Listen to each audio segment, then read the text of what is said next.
tere! Selles videos jagan ma näpunäiteid Wikipedia artikli kõige esimese lõigu kirjutamiseks. Iga artikkel algab mõistega, mis on ühtlasi ka sinu artikli pealkirjaks. See on artikli kõige tähtsam osa ja seepärast on see rasvases kirjas. Järgmiseks tuleb kirjutada definitsioon.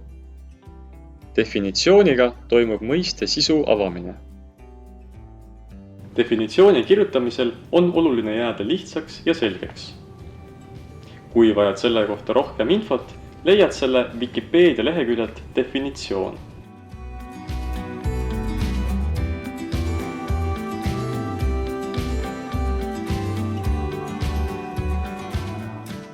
Lisaks võib artikli alguses teha lühikokkuvõtte artikli sisust.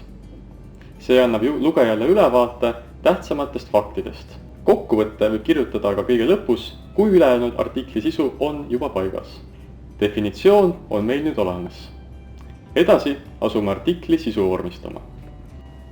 Kui vajad abi veel mõne teemaga, siis siit leiad kõik teised õppevideod. Tänan vaatamast, Wikipedias näeme!